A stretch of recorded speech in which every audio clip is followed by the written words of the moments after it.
Salam pemirsa, salam IT News. Jumpa lagi di channel IT News di program berita kami. Hari ini kami akan informasikan berita tentang krisis pangan di Tiongkok di depan mata. Pemerintah daerah setempat memaksa para petani segera menebang tanaman komersial seperti pohon buah-buahan dan kebun sayur, diganti dengan menanam tanaman pangan pokok. Pemerintah daerah juga mengirim preman untuk mengintimidasi petani dan mengancam para lansia untuk bertani. Mari kita lihat bersama.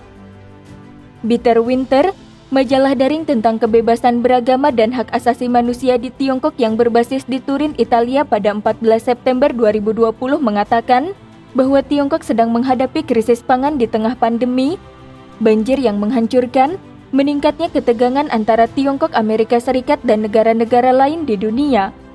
Untuk mengatasi krisis pangan, pemimpin Tiongkok Xi Jinping pada awal Agustus lalu secara langka menghimbau untuk menghentikan pemborosan makanan di Tiongkok. Sekarang semakin banyak petani yang mengatakan bahwa pemerintah komunis Tiongkok menggunakan tindakan keras untuk memaksa mereka menanam tanaman pangan. Pada awal April 2020, pemerintah kota Praja Selai, kota Sintai, Provinsi Santong mewajibkan semua desa untuk menanam pohon dalam 5 tahun ke depan, hanya menanam tanaman pangan. Pohon yang telah ditanam harus ditebang dalam waktu terbatas untuk bercocok tanam.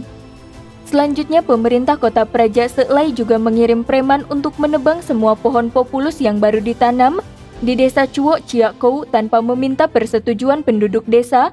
Penduduk desa mengajukan komplain kepada pemerintah daerah setempat, namun jawaban yang mereka dapatkan adalah pemerintah tidak mengizinkan menanam pohon, tetapi menanam padi. Penduduk desa di sebuah kabupaten di kota Sintai mengatakan bahwa pohon yang ditanam di puluhan desa di kota itu dihancurkan oleh preman sewaan pemerintah pada Juli lalu. Para petani tidak berdaya menghadapi para preman yang membawa tongkat kayu panjang. Kebijakan penebangan pohon kali ini merupakan pemaksaan dan tidak ada ruang untuk negosiasi.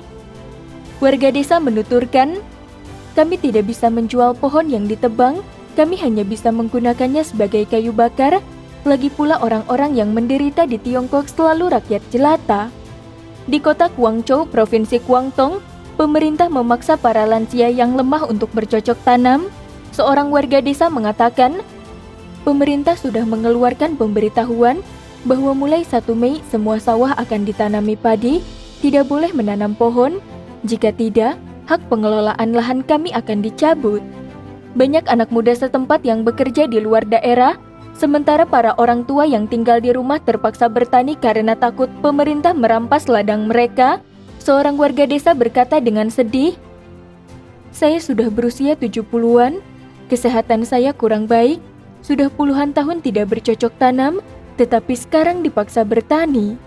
Seorang warga desa Paruhbaya hanya bisa menghela nafas sambil mengatakan, pemerintah menyuruh menanam pohon buah-buahan, sesaat kemudian meminta untuk menanam padi. Jika tidak, lahan akan disita. Rakyat Tiongkok bahkan tidak memiliki seinci tanah pun, hanya menurut pasrah apa yang dikatakan penguasa atau pemerintah. Bagi petani yang sudah terlanjur menanam buah dan sayur, kerugiannya bahkan jauh lebih parah.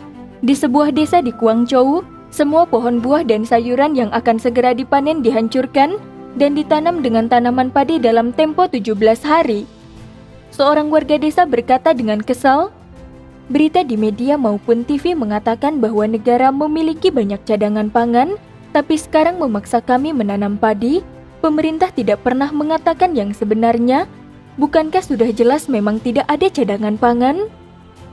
Sejak awal Maret 2020, Direktur Eksekutif Program Pangan Dunia Perserikatan Bangsa-Bangsa PBB atau World Food Program UNWFP, David Beasley telah memperingatkan bahwa epidemi virus komunis Tiongkok telah berdampak pada ekonomi global.